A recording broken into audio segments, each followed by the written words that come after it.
Assalamualaikum warahmatullahi wabarakatuh.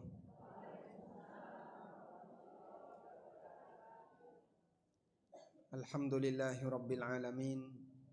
Wassalatu wassalamu ala ashrafil mursalin Nabiyyina wa maulana Muhammadin wa ala alihi wa sahbihi ajma'in. Wa ashhadu an la ilaha illallah wahdahu la syarika lah. Wa ashhadu anna Muhammadan abduhu wa rasuluh sallallahu alaihi wa ala alihi wa sahbihi wa man tabi'al huda ila yaumiddin.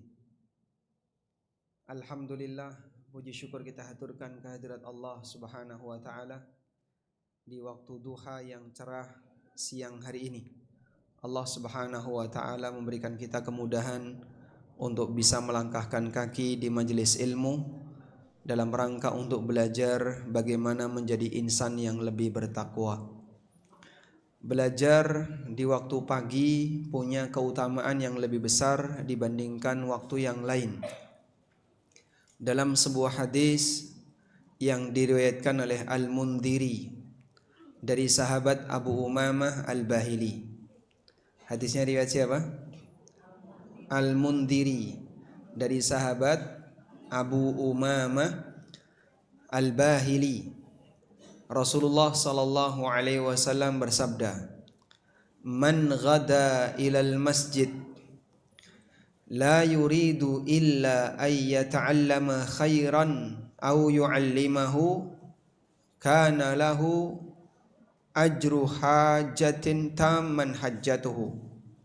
Barang siapa yang berangkat menuju masjid di waktu pagi dan dia tidak punya niat maupun keinginan selain belajar agama atau mengajarkannya, sehingga baik guru maupun murid dua-duanya sama-sama mendapatkan keutamaan, maka Allah Subhanahu wa taala akan memberikan untuknya pahala haji sempurna hajinya.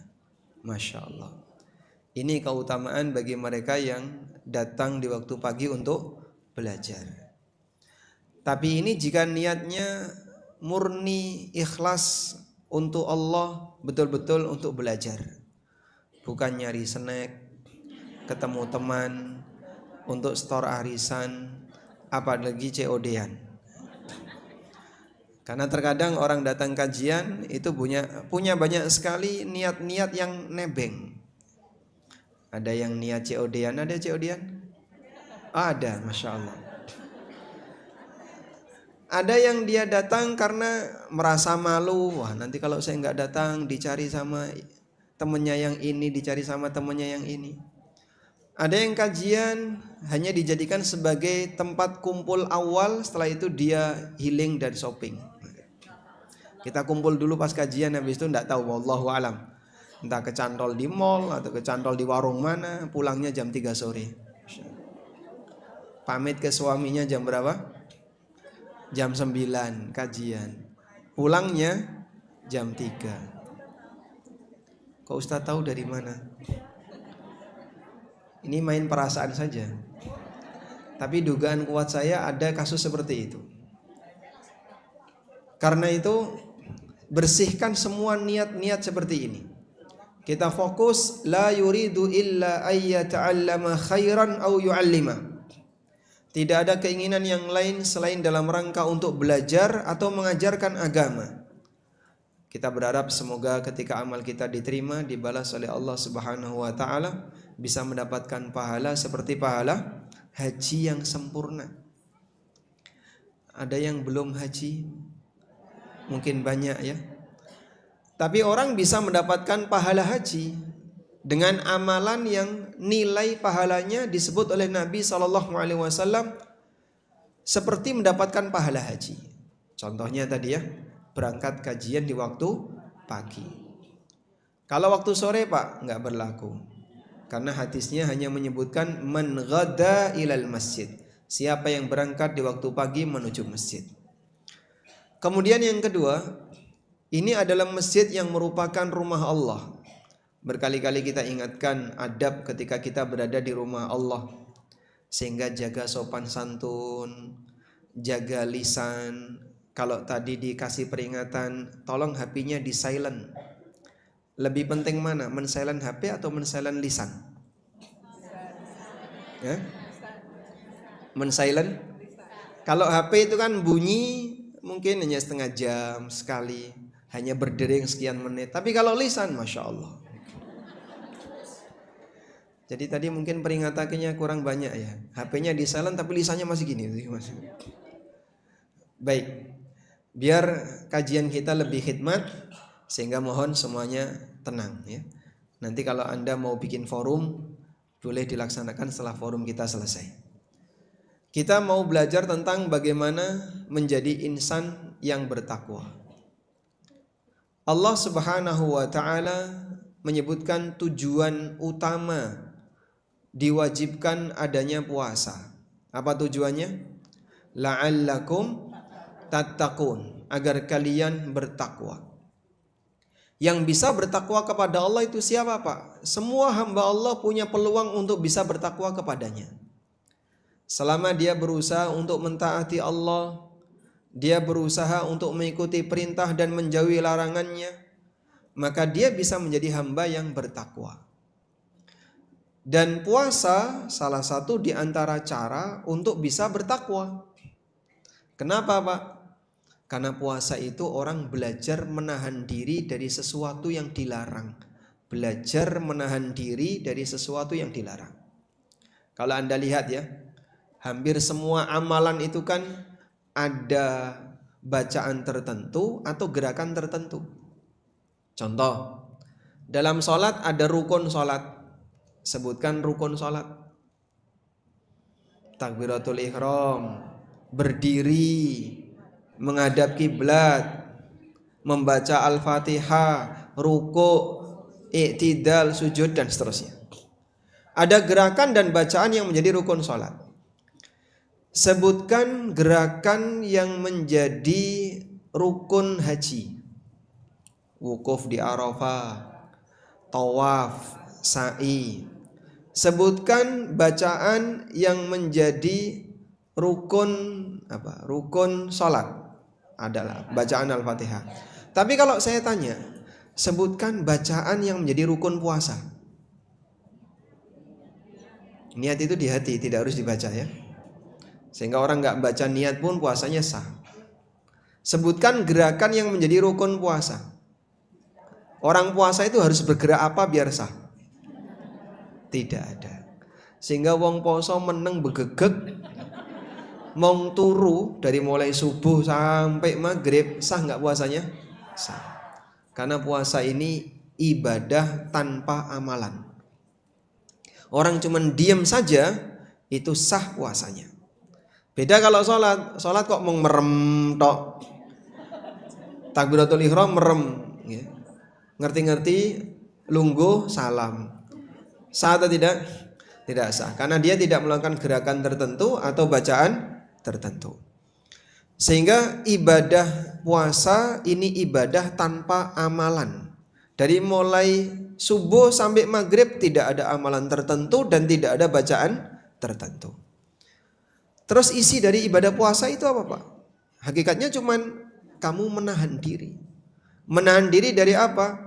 Dari sesuatu yang bisa membatalkan puasa. Baik bentuknya makan, minum, hubungan badan, atau pembatal-pembatal yang lainnya. Padahal hukum asalnya yang namanya makan minum kalau di luar Ramadan hukumnya apa? Mubah, boleh. Tapi kita dilarang oleh Allah untuk sementara waktu sebagai bentuk latihan. Kalau kau bisa meninggalkan sesuatu yang hukum asalnya mubah, seharusnya kau bisa meninggalkan sesuatu yang hukum asalnya haram. Sebagai contoh, mana yang lebih enak dinikmati? Sate kambing atau bangkai manusia? Saya ulangi ya. Mana yang lebih enak dinikmati? Sate kambing atau bangkai manusia? Kalau bangkai manusia ora doyan, Pak. Allah permisalkan perbuatan apa seperti makan bangkai manusia? Ghibah. Wala yaghtab ba'dukum ba'da. Jangan sampai kalian menggibah orang lain. Ayuhibbu ahadukum ayyakula lahma akhihi maitan fakarihtumu. Apakah kamu pingin untuk makan bangkai saudaramu? Padahal lihat bangkai saudaranya saja orang itu sudah menghindar. Lihat mayat orang lain yang mungkin lama nggak dirawat, setelah sepekan baru ditemukan. Kira-kira gimana? Bau busuk. Kita akan mencium aroma yang tidak enak. Ketika manusia tidak segera dirawat, pada saat dia mati akan tercium aroma busuk. Coba dimakan. Wah, ratoyan. Kita lihat aja jijik, apalagi suruh makan. Tapi Allah membuat perumpamaan orang yang menggibah seperti makan bangkai saudaranya. Cuman kita lakukan tanpa sadar. Baik, coba yang hari ini belum menggibah siapapun. Yang hari ini belum menggibah siapapun ada? Ada, mungkin 1, 2, alhamdulillah. Coba yang selama Ramadan tidak menggibah siapapun selama 1 bulan Ramadan. Ada? Boleh pulang duluan nanti. Ini menjadi kebiasaan yang kita lakukan sehari-hari. Padahal perbuatan ini perbuatan dosa besar, sampai digambarkan oleh Allah seperti orang yang makan bangkai saudaranya. Jadi kalau yang sate saja kita bisa menghindari ketika puasa. Saya nggak mau makan sate, kenapa? Aku lagi puasa. Aku nggak mau makan tongseng karena lagi puasa. Tidak mau makan makanan yang halal karena lagi puasa. Tapi kita tidak bisa meninggalkan sesuatu yang haram di tengah kita sedang berpuasa. Contohnya adalah suka menggibah orang lain. Kadang bapak-bapak itu mengeluh gitu ya. Sebenarnya Pak Ustadz saya itu pengen belajar tidak menggibah, tapi bojoku yang mempengaruhi. Iya, memang ini penyakitnya ini datang dari mana? Gibah itu menular enggak? Menular. Dan orang bisa menikmati, mendengarkan gibah itu nikmat enggak? Coba dijawab dengan jujur. Mendengarkan gibah itu nikmat enggak? Nikmat. Jadi misalnya ya, sebelah kanan ini ada 2 ibu-ibu sedang gibah. Yang sebelah kiri sebenarnya dia nggak ikutan, cuman dengerin aja. Cuman dengerin. Penikmat obrolan orang lain tentang orang lain. Apalagi yang digibah kita kenal. A sama B, okay? Misalnya Juminten sama Mukiyem sedang gibah. Nggak ada yang namanya Juminten kan di sini? Nggak ada. Juminten sama Mukiyem sedang gibah. Painem di belakangnya. Memang dia nggak ikut, tapi Juminten sama Mukiyem sedang gibah Mbak Siti misalnya. Painem ikut di belakang. Painem cuma dengerin aja, dan dia menikmati. Yang penting bukan aku yang digibah. Sebab mendengarkan obrolan tentang gibah itu ada rasa nikmat. Makanya terkadang ada orang misalnya A sama B sedang menggibah C. Di jarak 2 meter D dan E sedang ngobrol. E bicara di depan D. Tapi pendengaran D ini mengarah ke A dan B. Tadi kamu ngomong apa? Loh, saya itu sudah ngomong banyak di depan kamu. Iya, tadi saya tidak fokus. Karena pendengaran dia kemana? Ke A dan B. Telinga walaupun dia tidak bisa melihat, tapi dia bisa lebih tajam mengarahkan kemana aku harus mendengar. Betul ya? Saya bicara seperti ini kalau Anda misalnya di belakang sedang mendengar obrolan sampingnya tentang Ustadz A, tentang Ustadz B, atau tentang artis tertentu, Anda mungkin bisa lebih menikmati dia daripada ucapan saya. Maka ucapan saya tidak terdengar, karena dia lebih milih ucapan sebelahnya. Betul kayak gitu ya? Telinga punya kemampuan apa? Telinga punya kemampuan apa? Seperti mata gitu. Jadi dia pandangannya ke sana, tapi sebenarnya yang dilihat bukan ini, bukan kamera, yang dilihat atasnya kamera. Demikianlah telinga. Dia bisa mengarahkan ke titik mana saya harus mendengar. Karena itu kalau ada orang sedang menggibah orang lain, Anda jaga telinga Anda dengan cara aku ranggubris. Kemudian kita beralih atau mungkin pindah, jangan sampai turut mendengarkan apalagi menikmati. Pernah satu ketika dalam peristiwa haditsul ifki. Haditsul ifki itu peristiwa apa? Tuduhan yang diberikan oleh orang munafik kepada Ibunda Aisyah radhiyallahu anha. Beliau dituduh apa? Selingkuh, berzina, Masya Allah. Dan membicarakan kehormatan istri seseorang itu sama dengan membicarakan kehormatan orang tersebut. Membicarakan kehormatan istrinya A berarti mencaci maki kehormatan A. Orang munafik tidak bisa menyerang kehormatan Nabi SAW. Maka yang diserang adalah kehormatan istrinya Rasulullah SAW, Aisyah radhiyallahu anha. Aisyah dituduh berzina dengan Sofwan bin Mu'attal. Sofwan itu masih muda, seger, masih bujang. Aisyah juga masih muda. Suaminya sudah tua. Kesempatan ketika Sofwan bin Mu'attal nuntun onta di atasnya ada Aisyah, sementara tidak ada siapapun yang membersamainya, wah, langsung dijadikan sebagai berita viral. Akhirnya banyak sekali yang memberikan tuduhan kepada Aisyah sampai Aisyah itu nggak kuat sehingga beliau sakit. Nabi Muhammad SAW sendiri tidak tahu seperti apa beliau harus bersikap. Hingga satu ketika beliau ini bertanya kepada Zainab bintu Jahsh, termasuk di antara istri Rasulullah SAW. Wahai Zainab, kira-kira ada saran apa yang bisa kau berikan untukku berkaitan dengan kasus ini? Padahal Zainab dengan Aisyah itu apanya? Madunya ya. Jadi ummahatul mukminin jumlahnya berapa? 9 itu yang bertahan hidup ketika Nabi SAW wafat. Totalnya 11. Ada 2 yang meninggal. Ummahatul mukminin terpecah menjadi 2 kubu. Kubu Aisyah dan kubu Zainab. Ketika Nabi SAW tanya kepada Zainab, kira-kira apa yang aku harus lakukan terhadap Aisyah?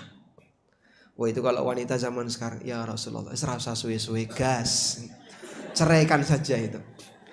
Itu kalau wanita zaman sekarang dijadikan sebagai kesempatan untuk menyudutkan madunya.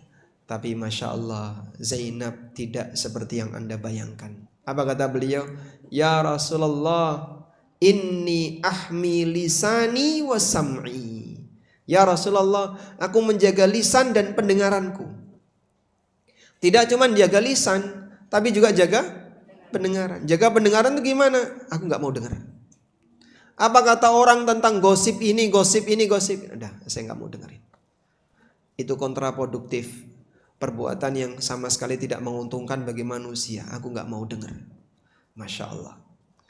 Jadi kalau kita sedang dapat berita gosip, tapi beritanya gak lengkap, kira-kira Anda kepo gak? Ada apa sih?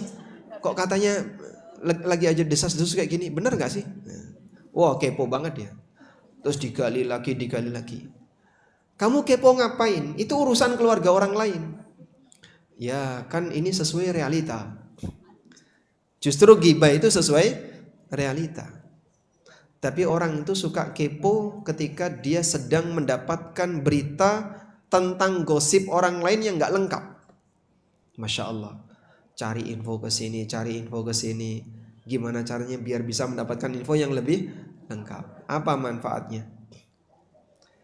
Nabi SAW mengatakan, min husni islamil mar'i tarkuhu ma la ya'ni. Bagian dari sempurnanya Islam seseorang adalah dia meninggalkan sesuatu yang bukan bagian dari kepentingannya. Kalau itu bukan kepentingan kita, udah lupakan saja. Jadi mohon maaf misalnya ya, kalau yang lagi jadi bahan gosip antara ustadz dan jamaah lebih viral mana? Ustadz. Jadi kalau ada berita apa tentang ustadz di medsos, di mana-mana dikasih komentar, di-share di mana-mana. Betul ya? Akhirnya kehormatannya hilang. Belum lagi nanti yang disasar keluarganya, nyasar ke kanan dan ke kiri. Orang yang nggak tahu, cari-cari tahu, kepo. Apa manfaatnya? Coba belajar fokus hanya menggali informasi yang penting bagi hidup kita. Kalau ini nggak penting, peduli amat, bodoh amat, aku tinggalin. Min husni islamil mar'i tarkuhu ma la ya'ni. Bagian dari sempurnanya Islam seseorang adalah dia meninggalkan sesuatu yang dia tidak punya kepentingan dengannya. Kalau Anda nggak punya kepentingan, jangan ikut campur. Baik.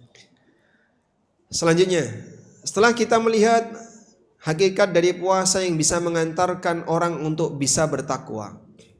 Puasa adalah belajar bagaimana seseorang bisa meninggalkan sesuatu karena Allah.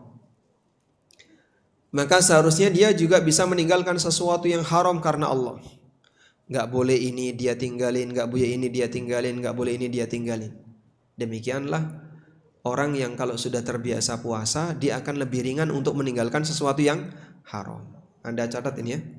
Mereka yang sudah terbiasa puasa seharusnya bisa lebih ringan meninggalkan sesuatu yang dilarang agama. Diulangi, mereka yang terbiasa puasa akan lebih ringan untuk meninggalkan sesuatu yang dilarang agama.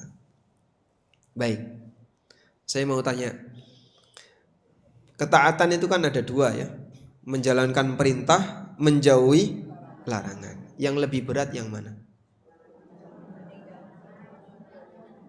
Ketaatan itu ada dua, menjalankan perintah atau menjauhi larangan. Yang lebih berat yang mana? Menjauhi larangan. Kenapa? Terbukti banyak yang gagal. Sehingga kalau orang itu dilarang, komentar opo-opo kok ora entuk, opo-opo kok ora oleh, pengajian opo iki. Dia mungkin gak terima. Dia berkomentar, apa-apa kok dilarang, apa-apa kok dilarang. Itu bukti bahasanya dia berat untuk meninggalkan larangan.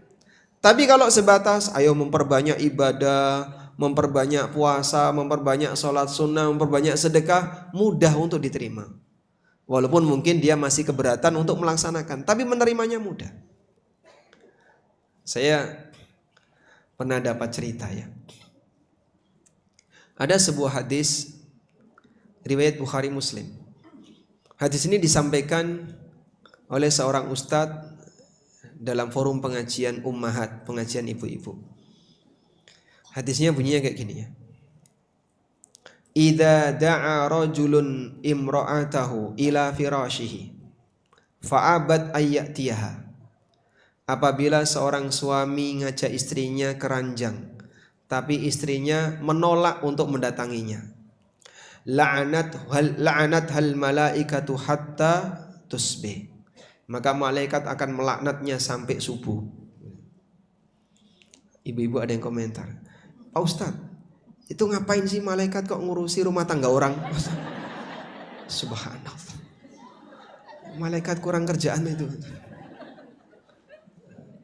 Subhanallah. Ada komentar kayak gitu. Ngapain dia ngurusi rumah tangga orang lain kan? Masalah berantem suami istri kan urusan mereka. Ini mengapain malaikat ikut terlibat? Kalau menurut Anda gimana orang kayak gini? Yang salah malaikatnya atau orangnya? Ya jelas orangnya Pak Ustaz. Tapi ada orang yang kayak gitu. Dia keberatan ketika diberitahu hadis yang bunyinya kayak gini. Aneh ini hadis. Tentu saja yang dilakukan oleh malaikat ini atas dasar apa? Perintah Allah. Karena mereka adalah makhluk-makhluk yang selalu taat kepada Allah. La ya'sunallaha ma amarahum wa yaf'aluna ma yu'marun. Itu sifatnya malaikat. Mereka tidak pernah durhaka terhadap Allah dan mereka selalu melaksanakan apa yang diperintahkan oleh Allah. Berarti malaikat melaknat ini atas perintah Allah. Itu sebagai ancaman untuk kesalahan yang kau lakukan. Loh, tapi kan itu urusan kita. Ngapain dia ikut campur? Bukan ikut campur. Allah akan memberikan kutukan kepada kamu, laknat kepadamu, dan Allah perintahkan malaikat untuk mendoakan keburukan bagimu. Maka jangan kau lakukan seperti ini. Dan masih banyak yang lainnya ya. Contoh yang lain, hadis riwayat Nasa'i, Abu Daud dan yang lainnya. Mungkin banyak di antara yang hadir di kesempatan pagi ini yang melanggar. Rasulullah sallallahu alaihi wasallam bersabda, "Ayyuma imra'atin ista'tarat famarrat ala qaumin liyajidu rihaha fahiya zaniyah." Wanita siapapun yang pakai parfum, sebentar dulu, terjemahannya belum lengkap nih ya, jangan dikomentari dulu. Wanita siapapun yang pakai parfum, kemudian dia lewat di depan lelaki agar mereka bisa mencium aroma wanginya, fahiya zaniyah, ini ciri wanita pezina. Hadis sahih riwayat An-Nasa'i, Abu Daud dan yang lainnya. Berarti kita harus bau Pak Ustadz? Nanti dulu, jangan dikomentari dulu. Masih banyak orang yang kadang keberatan. Diberitahu seperti ini, masa sih kayak gitu? Aneh ini pengajiannya. Kita sebutkan teks hadisnya seperti ini. Anda lihat, Anda baca. Ya, kita percaya pada hadis ini. Tapi kenapa Anda tidak siap untuk menerimanya? Karena bertentangan dengan kebiasaan dirinya. Dan orang akan keberatan menerima dalil ketika dalil itu bertentangan dengan kebiasaan dirinya. Padahal mukmin diajarkan satu prinsip. Ketika datang perintah Allah Subhanahu wa taala dan Rasulnya sallallahu alaihi wasallam, seharusnya dia mengucapkan apa? Sami'na wa ata'na. Ada sebagian pemuda itu curhat ke kami ya. Pak, kita kalau lagi naik motor ya, tiba-tiba ada ibu-ibu ke kantor balap. Balap kita, nyalip. Nah, itu sebaiknya kita ikuti di belakangnya atau bagaimana? Dia masih bujang, belum nikah. Itu Masya Allah pengaruhnya ke hati itu sampai sangat mendalam Pak Ustaz. Masya Allah. Inilah nasib bujang ya. Sebelah kiri saya ini masih bujang. Masih jomblo. Jadi kadang sampai diikuti. Wah, ini mumpung ada gratisan. Penyebabnya siapa ini? Ibu ini. Yang ada yang berangkat ke kantor, ada yang berangkat sekolah, ada yang berangkat kuliah, ada yang berangkat ke pasar. Kalau nggak pakai parfum nggak pede, gitu ya. Padahal ini termasuk maksiat tanpa sadar. Terus gimana Pak? Boleh pakai obat untuk menghilangkan bau badan, tapi tidak boleh pakai parfum yang baunya semerbak keluar. Jadinya gimana itu? Sanggup insya Allah? Sanggup? Saya berat, tak pikirkan dulu Pak Ustadz. Kayaknya masih berat untuk menerima yang kayak gini. Hah? Pakainya pas sampai di tempat. Kalau di rumah enggak apa-apa, kalau di luar rumah enggak boleh. Pokoknya kalau di luar rumah jangan. Kalau di rumah maksudnya wangi untuk suaminya, wangi untuk keluarganya, enggak masalah. Tapi kalau di luar rumah jangan coba-coba. Apalagi kan sekarang yang namanya parfum itu aneka aroma. Terus gimana? Intinya boleh pakai obat anti bau badan, tapi dilarang pakai parfum yang baunya semerbak keluar. Jadi ya kalau mau pakai parfum yang semerbak keluar di rumah saja ketika bersama dengan suaminya, bersama dengan keluarganya. Baik, itulah kunci dari takwa. Siap taat walaupun mungkin terasa berat. Saya tidak bicara masalah meninggalkan riba, meninggalkan harta haram, karena itu mungkin urusan suami yang bekerja. Tapi ibu-ibu ada tugas sendiri berkaitan dengan aturan yang berlaku dalam fikih wanita. Wanita nggak boleh kayak gini, wanita nggak boleh kayak gini, nggak boleh kayak gini. Bahkan sampai pun ketika ke masjid, Nabi SAW ngasih aturan. Ayyuma mra'atin asabat bakhuran fala yashhad ma'ana isya al-akhirah. Siapapun wanita yang bajunya kena bukhur, tahu bukhur? Asap yang dipakai untuk mengharumkan ruangan dan pakaian. Jadi orang Arab kalau mereka mau mengharumkan pakaian itu nggak pakai parfum semprot, pakainya bukhur, kayu gaharu dibakar, ditaruh di bawah baju, bajunya di atas gitu, diasepin, dan itu bisa lebih awet aromanya. Sampai Nabi SAW melarang wanita siapapun yang bajunya kena parfum tidak boleh datang ke masjid. Nah, para ulama mengatakan dia harus pulang mandi dulu, ganti baju baru boleh berangkat, untuk membersihkan pengaruh aromanya. Sebab ini ganggu konsentrasi Pak Imam. Kan jauh Pak Ustadz, ibu-ibunya di belakang, Pak Imam. Ya ganggu konsentrasi bapak-bapak yang lain, apalagi ketika dia lewat di depan lelaki, kemudian nanti aromanya tercium dan seterusnya. Tayyib. Sekarang saya kasih catatan tentang definisi takwa. Boleh ditulis ya. Ditulis. Kok malah buka HP gimana? Oh, nulisnya di HP. Baik, boleh ditulis. Qala Talaq bin Habib. Sudah? Qala Talaq bin Habib. Terjemahannya ya. Talaq bin Habib. Talaq itu tulisannya gimana, Pak? T-H-A-L-Q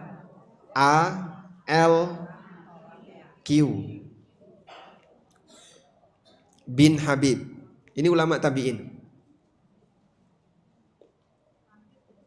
Habib rahimahullah.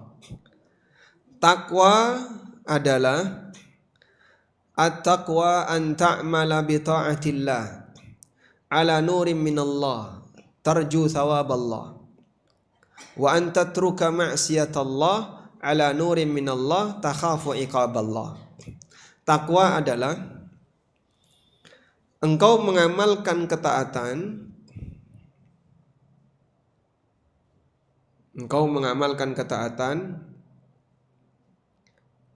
atas petunjuk dari Allah dengan harapan mendapat pahala Allah. Diulangi. Takwa adalah apa? Engkau mengamalkan ketaatan atas petunjuk dari Allah dengan harapan dapat pahala Allah. Dan kau meninggalkan kemaksiatan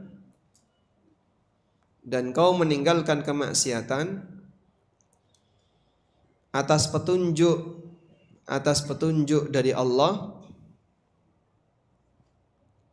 karena takut hukuman Allah.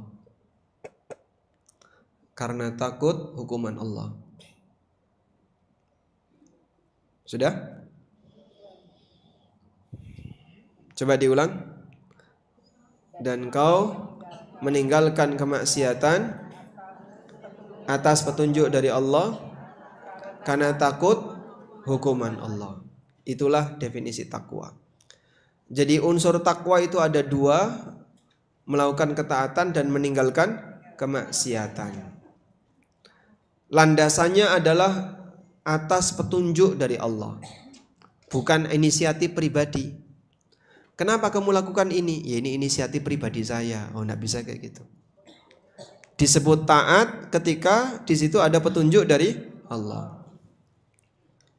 Kemudian ada tujuan, mengharapkan pahala dari Allah atau karena takut terhadap hukuman Allah. Kita ulangi ya. Jadi takwa ada 3 unsur.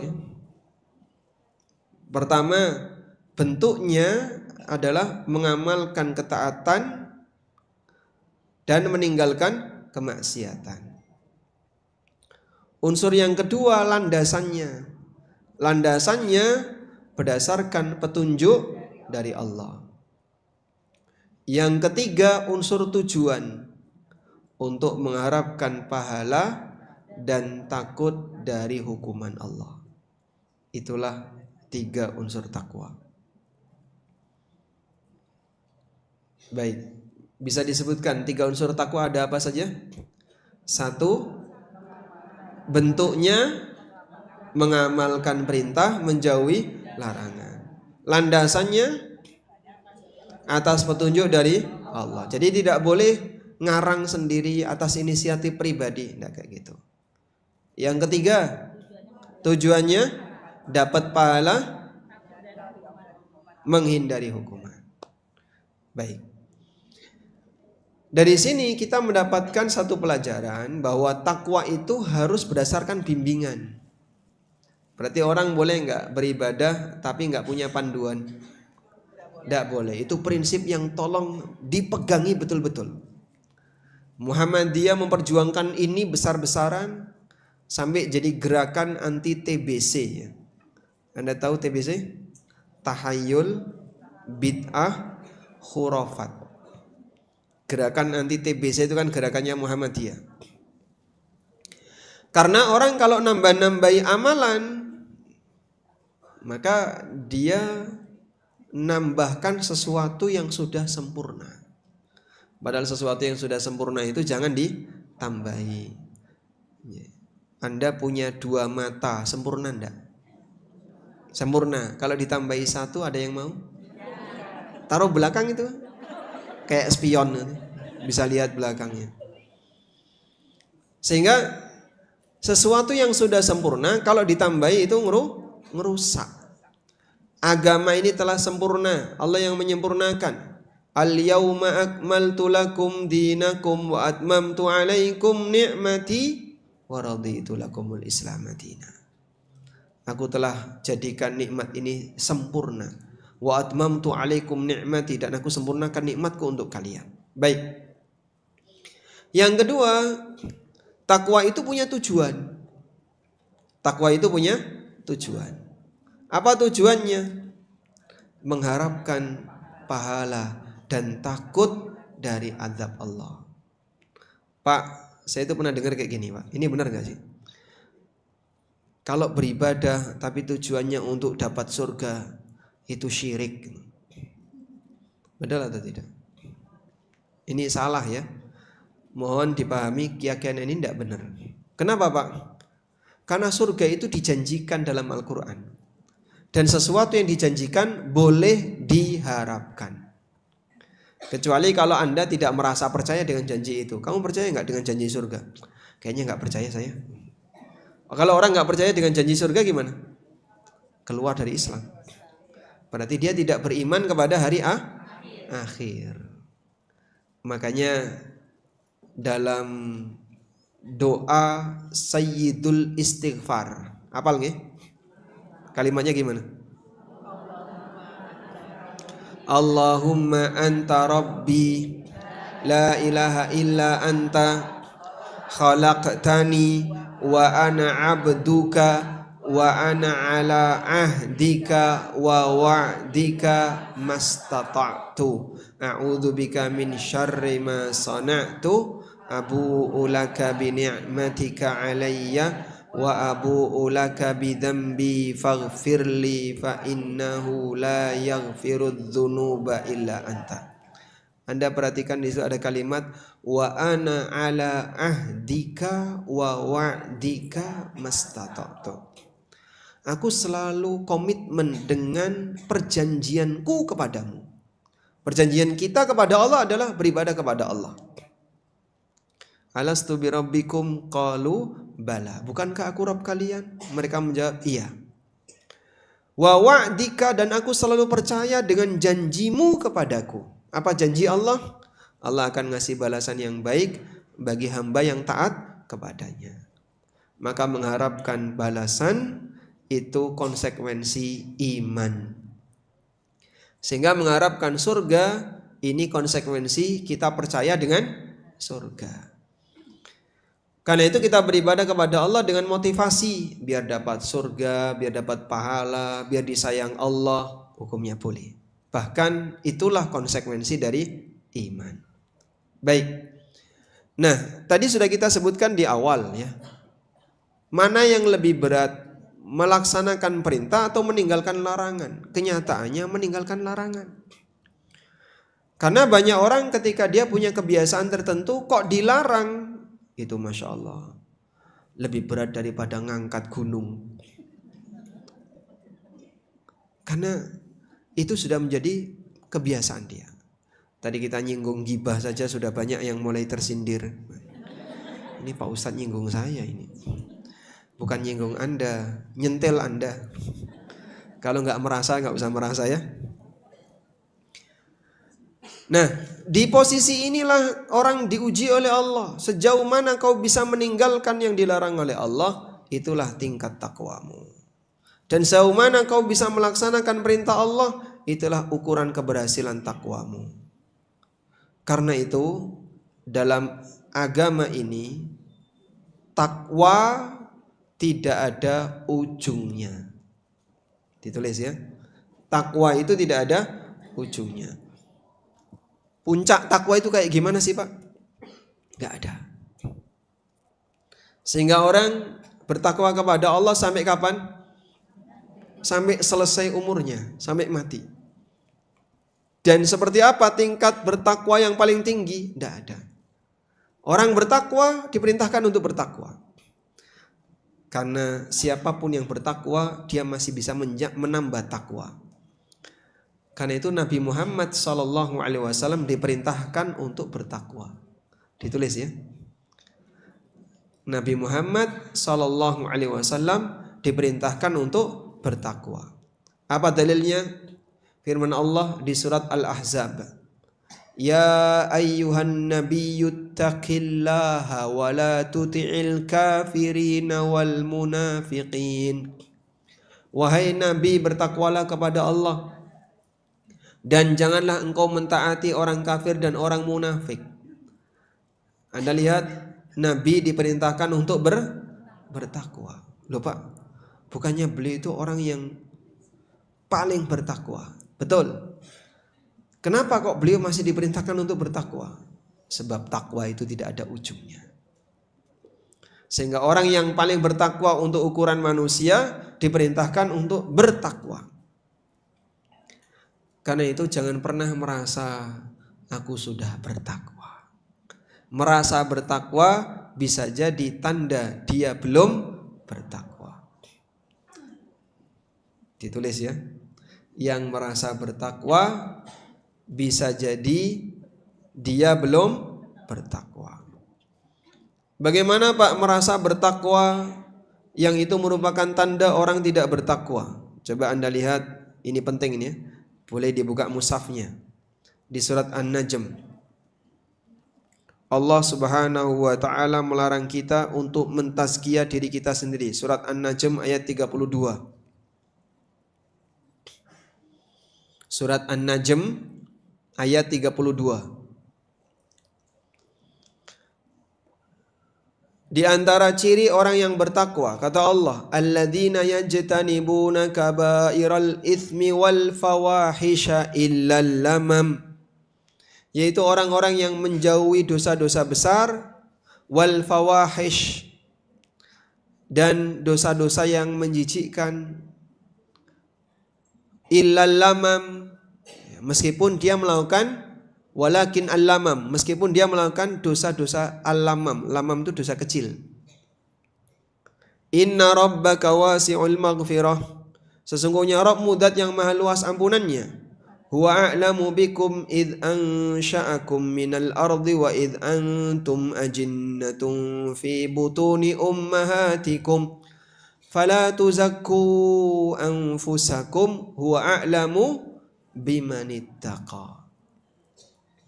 Apa arti fala tuzakku anfusakum di situ? Janganlah kalian merasa paling suci. Jangan kalian merasa diri kalian sudah suci. Krasa sing paling ahli surga, krasa sing paling bertakwa, krasa sing paling ahli ibadah, krasa sing paling soleh soleha. Tidak boleh. Gitu ya. Fala tuzakku anfusakum. Jangan kalian merasa paling sok suci, paling hebat sendiri, paling soleh sendiri. Huwa a'lamu bimanittaqa. Allah yang lebih tahu siapa yang bertakwa. Sehingga kita sama-sama berlomba untuk beramal tanpa harus merendahkan yang lain. Makanya ada satu penyakit yang ini sangat berbahaya apabila terjadi di saat orang selesai beramal. Penyakit apa itu? Ujub. Penyakit apa? Ujub. Ujub niku napa sih, Pak? Ujub merasa lebih unggul dibandingkan yang lain dengan kelebihan yang dia punya. Gara-gara ujub dia menghina yang lain. Iblis itu ujub di depan siapa? Adam. Sehingga saat diperintahkan oleh Allah Subhanahu wa taala untuk sujud kepada Adam, maka iblis bilang, "Ana khairum minhu, khalaqtani min narin wa khalaqtahu min tin." Aku lebih baik daripada Adam. Engkau ciptakan aku dari api, sedangkan kau ciptakan dia dari tanah. Dia ujub.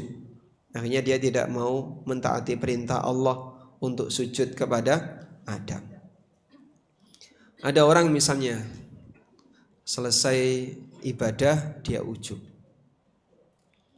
Terus dia anggap yang lain wah lebih rendah daripada saya. Wah, kok iki sapa? Ora ngerti tahajudku kaya apa? Ora ngerti aku saiki poso. Walaupun dia nggak ngomong, tapi batinnya teriak kayak gitu. Dia memang nggak ngomong, tapi hatinya seperti itu. Misalnya ya, hari ini ada yang sedang puasa. Ketemu temannya, tapi kok nggak senyum, kok nggak diakrabin. Dia nggak tahu kalau aku lagi puasa. Makanya dia tidak menghormati saya. Lah memang puasamu nyari apa? Karena ada sebagian orang yang dia berharap ketika dia sedang beribadah kemudian dihormati oleh yang lain. Karena puasanya nggak diceritakan, orang nggak tahu ya disikapi biasa saja. Oh, nggak ngerti gini aku poso gitu. Itu bisa jadi muncul karena apa? Dorongan ujub tadi. Makanya ulama mengatakan riya itu syirik kepada yang lain.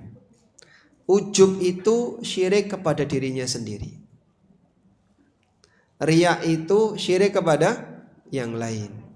Golek, pamer, nyari pamor di depan orang lain biar nanti dipuji oleh orang lain, itulah riya. Dia ceritakan, dia tampakkan amalnya. Ujub itu bisa jadi dia nggak cerita, dia diam aja. Tidak ada orang yang lihat amalnya, tidak ada yang tahu. Tapi dalam batinnya dia teriak, kau hebat, ikhlas. Amalmu tidak kau ceritakan kepada orang lain. Semuanya mungkin riak, tapi kamu sendiri enggak riak. Akhirnya dia memuji dirinya sendiri. Maka ujub didefinisikan dengan asyirku bin nafsi. Orang syirik dengan dirinya sendiri. Dikala tidak ada yang memuji dia, maka dia memuji dirinya sendiri. Krasa sing paling bertakwa, krasa sing paling soleh soleha, krasa sing paling berak mlebu surga, dan seterusnya. Cuman begini ya, tolong ini diwaspadai. Ada orang ketika diingatkan kesalahannya oleh orang lain, terus dia nggak terima. Lalu menyebut orang yang mengkritik tadi, yang menyalahkan. Wah, kamu jangan sok bertakwa, jangan sok suci. Salah atau benar ini? Salah ya. Dia nggak sok suci kok, dia cuma ngingetin kamu salah, dalilnya ini. Boleh nggak kayak gitu? Boleh. Itulah amar ma'ruf nahi mungkar. Dan mukmin dengan mukmin yang lain Saling mengingatkan, nek dulure keliru, saudaranya salah, diingatkan. Niki nggak boleh, ini salah, ini riba, ini dilarang. Yang diingatkan seharusnya terima kasih. Saya sudah diingatkan, semoga saya bisa berubah lebih cepat. Jangan malah menyalahkan yang menyalahkan. Wah, kamu jangan sok bertakwa kayak gitu. Saya tidak sok bertakwa, aku gak pamer amal kok. Saya tidak menunjukkan amalku apa saja, tapi saya ceritakan, sampaikan ke kamu kalau kamu salah di sini. Buktinya ini.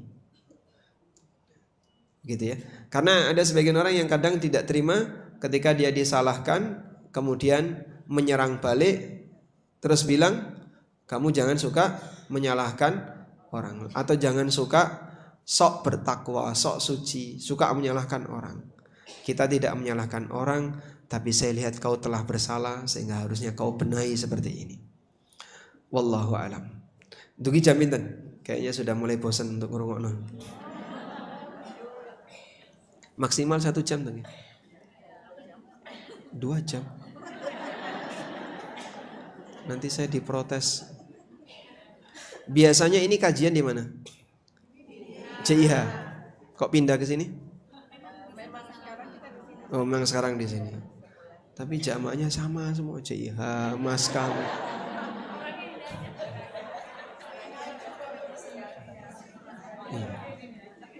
Baik, mungkin ada sedikit sisa waktu.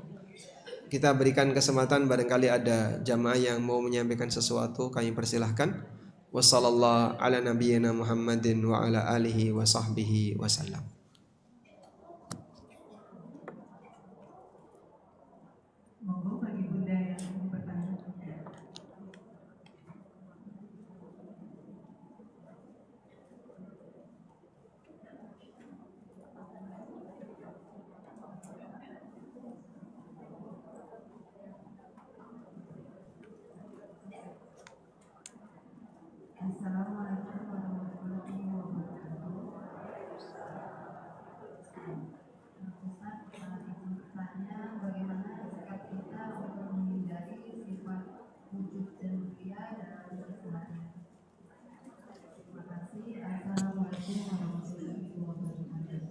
Waalaikumsalam warahmatullahi wabarakatuh.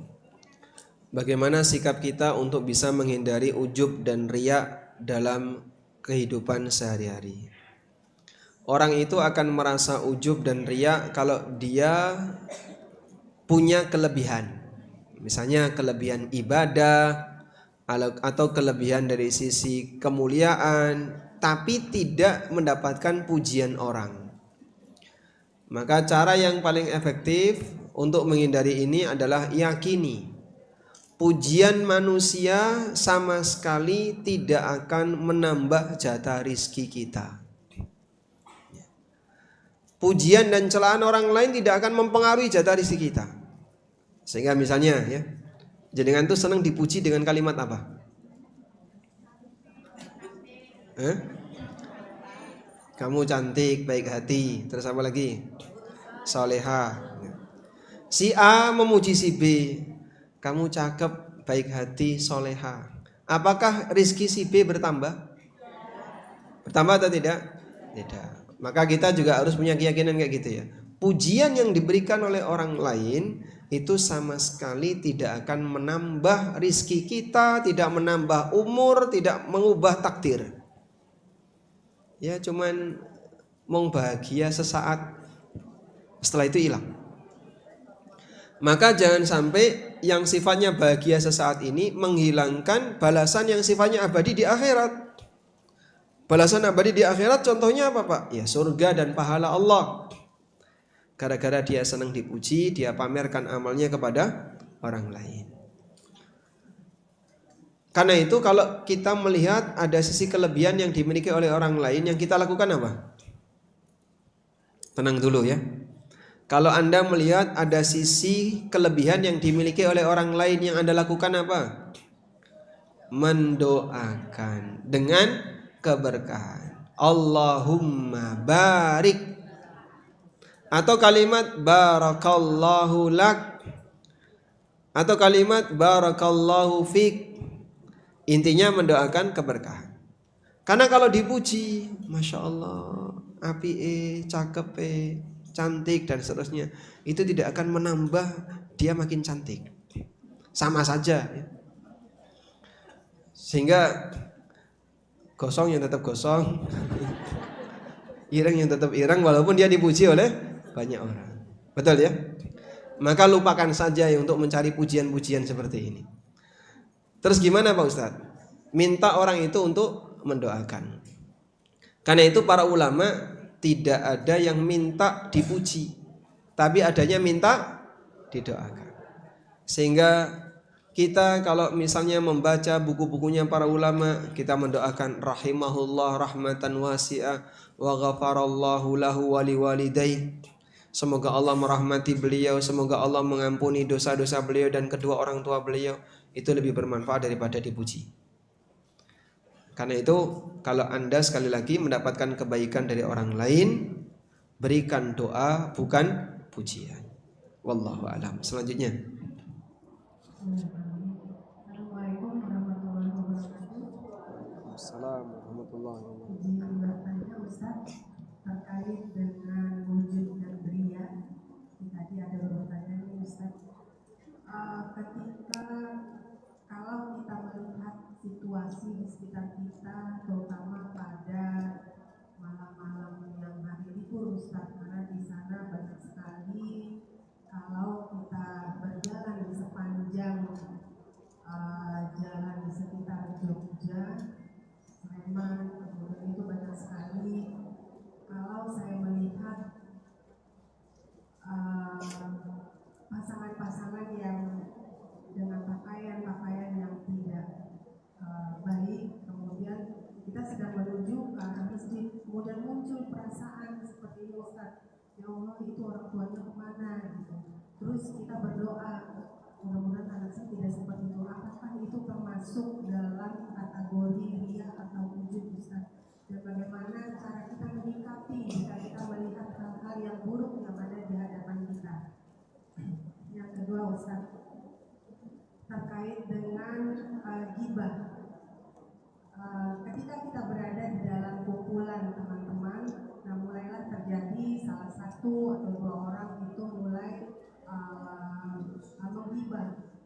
Nah, sikap saya waktu itu adalah dengan cara mencoba mengalihkan, tapi ternyata kembali lagi ke permasalahan inti. Akhirnya seperti meninggalkan dan terjadilah ghibahnya pindah ke saya seperti itu. Nah, bagaimana cara menyikapi seperti itu? Assalamualaikum warahmatullahi wabarakatuh. Waalaikumsalam warahmatullahi wabarakatuh. Baik, kita coba bahas yang pertama dulu ya. Kalau kita melihat ada orang yang sedang melakukan maksiat, apa yang seharusnya kita lakukan? Ada dua kacamata yang bisa kita gunakan ya. Pertama adalah melihat dari sisi kacamata takdir. Melihat dari sisi kacamata takdir. Maka kita menyikapi maksiat itu musibah. Sehingga saat ada orang yang sedang melakukan maksiat, kita mengucapkan innalillahi wa inna ilaihi raji'un. Semoga anakku tidak seperti dia. Semoga Allah jaga diriku dan keluargaku untuk tidak berbuat seperti orang ini dan seterusnya. Kita melihat dari sisi kacamata takdir, kemudian kita berlindung kepada Allah Subhanahu wa taala. Yang kedua adalah melihat dari sisi kacamata syar'i. Kalau melihat dari sisi kacamata syar'i, ini pelanggaran syariat. Sehingga kita mengingkarinya. Dengan cara apa? Nabi SAW mengajarkan, man ra'a minkum mungkaran falyughayyirhu biyadihi. Siapapun di antara kalian yang melihat kemungkaran, maka ubahlah kemungkaran itu. Ingatkan kemungkaran itu dengan tangannya. Kalau nggak bisa, fabilisani, dengan lisannya. Fa illam tastati, kalau nggak bisa, fabiqalbi, minimal dengan hatinya. Wadzalika adhaful iman, dan itu tingkatan iman yang paling rendah dalam amar ma'ruf nahi mungkar. Sehingga saat Anda berangkat ke masjid, lihat di tepi-tepi jalan banyak pasangan-pasangan muda-mudi yang pakaiannya nggak karuan, bahkan kadang mereka sikapnya juga nggak sopan. Kita mau ngingetin nggak berani. Nanti kalau aku ngomong, wah dia malah emosi. Kita diam saja, wah ini maksiat ada di depan mata. Nah, minimal membenci dalam hati. Membenci dalam hati itu gimana? Ya saya nggak suka yang seperti ini. Kemudian kita berdoa kepada Allah. Dan itu bukan ujub, bukan riya. Tapi kita berlindung dari kejadian maksiat yang kita lihat, agar tidak menimpa kita dan menimpa keluarga kita. Sebagaimana Ibrahim alaihissalam ketika beliau melihat ada orang yang menyembah berhala, beliau berdoa kepada Allah, wajnubni wa baniya an na'budal asnam. Jauhkanlah aku dan anak keturunanku dari menyembah berhala. Sebab penyakit ini bisa sangat berbahaya. Maka Nabi Ibrahim berdoa kepada Allah jangan sampai dirinya dan anak keturunannya menyembah berhala. Kemudian kasus yang kedua. Ada orang yang menggibah, lalu Anda ingatkan agar tidak gibah misalnya, atau dialihkan ke pembicaraan yang lain, tapi dia balik lagi menggibah. Kok Anda pergi malah ganti digibah? Itulah contoh dampak buruk pengaruh teman yang buruk. Teman yang buruk yang ngajak kita gibah, pada gilirannya kita nanti akan digibah dengan orang lain. Maka jangan merasa bangga. Si A ini nek ngobrol karo saya itu terbuka. Kalau sama saya itu dia banyak cerita, dia bahas ini sama ini. Dia gibah ini. Nanti kamu juga akan jadi sasaran gibah dia. Maka jangan kau senang dulu dengan si A. Apalagi kalau orang itu memang punya hobi suka membicarakan orang lain. Di sini dia bicarakan B, di sini dia membicarakan C, di sini bisa membicarakan D sampai Z. Masya Allah. Karena itu kalau memang itu memberikan pengaruh yang tidak baik, teman seperti ini sebaiknya jangan akrab. Tidak menampakkan permusuhan, namun tidak akrab. Wallahu a'lam. Oke, monggo. Waalaikumsalam warahmatullahi wabarakatuh.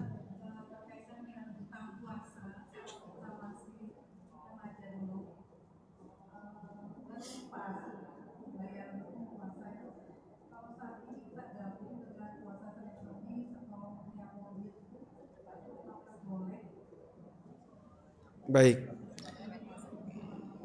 Waalaikumsalam warahmatullahi wabarakatuh. Utang puasa yang belum terbayar, terus lupa jumlahnya, berat ya. Coba dikira-kira. Nah, caranya adalah prediksikan hitungannya berdasarkan semangat bertakwa kepada Allah. Ya, kalau saya hitung Pak Ustadz, kira-kira ini tidak kurang dari 200 hari, tidak lebih dari 300 hari. Jadi antara 200 sampai 300. Kalau seperti ini, maka nanti Anda ambil batas atas. Lalu Anda puasa qadha sebanyak berapa? 300 hari. Caranya gimana Pak? Di qadha sebisanya, boleh setiap Senin Kamis, tapi niatnya qadha. Jadi nanti dihitung dengan model kira-kira. Mulai tidak puasa saat sudah SMP. Anggaplah misalnya kelas 1. Kalau haid nggak dibayar. Dari mulai kelas 1 SMP sampai SMA. SMA-nya 5 tahun, nggak lulus ya. Nggak naik kelas 2 kali misalnya ya. Maka nanti dia bisa hitung, berarti 30 kali 5 berapa itu? 150 hari. Saya pernah ketemu ada ibu-ibu yang punya utang puasa qadha lebih dari 100 hari. Ya karena itu, haid nggak dibayar, haid nggak diqadha. Akhirnya numpuk selama bertahun-tahun lebih dari 100 hari. Dan dia setiap Senin Kamis itu qadha niatnya. Maka Anda tidak punya kesempatan untuk puasa sunnah dulu, harus qadha terlebih dahulu. Wallahu a'lam. Nggak boleh bayar. Apakah perlu ditambahi fidyah? Perlu ditambahi fidyah. Jadi yang sudah telat itu jumlahnya berapa? Nanti qadha plus fidyah. Assalamualaikum, waalaikumsalam. Bagaimana sikap kita apabila dalam sholat berjamaah di masjid, sewaktu imam lupa tidak kunut, kemudian sebelum ditutup salam, imam melakukan sujud sahwi. Apakah ini termasuk menambahi dalam ibadah? Dengan catatan masjid ini sholat subuh selalu ada kunut. Kalau masjid ini selalu ada kunut, Anda ikuti ya. Dan ketika imamnya sujud sahwi, ya Anda juga ikut sujud sahwi. Karena kunut sendiri di sini ada dua pendapat untuk kunut subuh ya. Antara yang menilai hukumnya wajib atau yang menilai tidak dianjurkan. Wallahu a'lam. Baik, silakan. Dari Ustaz, boleh kita bertanya. Pertanyaan pertama adalah kalau pahala puasa itu adalah antara hamba dan Allah. Nah, apakah takwa juga antara hamba dengan Allah? Karena yang mengetahui seberapa derajat takwa kita bukan manusia, tapi mungkin Allah. Mohon penjelasannya. Yang kedua, tadi terkait dengan ujub atau pujian. Bagaimana memberikan apresiasi dalam dunia parenting yang terkadang sebagai pendidik kita memberikan apresiasi dengan pujian. Nah, ini mungkin bisa menjadi satu budaya baru, karena selama ini kan kadang-kadang pendidik itu menjadikan sebuah pujian itu sebagai penyemangat anak-anak gitu ya. Nah, kalau dengan mendoakan, apakah bagaimana ketika pujian sebagai sebuah apresiasi kita ganti dengan sebuah doa? Mohon penjelasan. Terima kasih. Barakallahu fiik. Apakah takwa itu juga antara hamba dengan Allah sebagaimana puasa juga hubungan antara hamba dengan Allah? Pada asalnya semua ibadah itu antara hamba dengan Allah. Sehingga hamba lain tidak punya kepentingan dengan ibadah orang lain. Namun ada ibadah yang sifatnya tidak mungkin bisa disembunyikan. Contohnya sholat 5 waktu berjamaah di masjid bagi laki-laki. Contoh yang lain Jumatan. Contoh yang lain mengajar dan seterusnya. Saya ingin semuanya bisa tersembunyi, tidak ada satupun yang tahu. Khutbah kali ini akan disampaikan oleh khatib yang tidak mau disebut namanya. Lah terus gimana? Oh, karena beliau menjaga keikhlasan. Ya percuma saja. Begitu dia naik mimbar pakai masker, ditutup topeng. Apa manfaatnya? Ya saya nggak ingin dilihat orang. Ya gimana lagi, ini konsekuensi ketika kau tampil di depan, dan khutbah itu nggak mungkin di belakang. Khutbah harus di depan. Karena itu di bagian seperti ini bicara ikhlas kembali kepada suasana batin masing-masing. Sehingga untuk amal ibadah yang sifatnya lahiriah, yang tidak mungkin bisa disembunyikan, ya tidak harus disembunyikan. Yang kedua, untuk ibadah yang sifatnya bisa disembunyikan, contohnya tahajud, puasa dan seterusnya, sedekah, semakin tersembunyi makin bagus. Karena ketika itu dilakukan dalam posisi semakin tersembunyi, kualitas ikhlasnya akan lebih terjaga. Wallahu a'lam. Yang kedua berkaitan dengan parenting. Dalam dunia parenting kadang anak berprestasi, boleh nggak kita ngasih apresiasi? Boleh. Memuji itu boleh, tapi tidak boleh berlebihan atau tidak sesuai realita. Tidak sesuai realita itu memuji yang tidak ada pada yang dipuji. Berlebihan itu terlalu sering. Karena terkadang pujian sendiri itu juga bisa diungkapkan dengan ekspresi wajah. Kamu ranking 1. Ranking 1. Nah, cuman ngomong kayak gitu. Dia nggak bilang hebat kamu, pinter kamu. Ibunya cuma bilang ranking 1. Tapi anak paham kan? Dari ekspresi wajah kalau sebenarnya orang tuanya bahagia, orang tuanya bangga, senang, anak bangga. Nah, Anda boleh saja memuji, tapi jangan lupakan doa. Sehingga nanti yang misalnya pengen memuji anaknya yang berprestasi, Masya Allah, Alhamdulillah, semoga makin barokah. Dan itu orang paham kalau ini adalah ekspresi pujian. Wallahu a'lam. Assalamualaikum, waalaikumsalam. Ini yang terakhir ya. Terkait pemakaian parfum bagi wanita, bagaimana dengan anak pondok yang menggunakan parfum? Di pondok semuanya perempuan. Ya, kalau semuanya perempuan tidak ada masalah. Tapi kalau dia mau keluar ke pasar atau jajan ke swalayan depan dilihat oleh lelaki yang lain, tidak boleh. Bagaimana jika mau kumpul dengan perempuan? Apakah tidak boleh pakai parfum? Ya, masalahnya nanti kas pulang perginya ketemu orang. Kecuali kalau Anda di dalam mobil, di tempat, terus pulangnya ganti baju.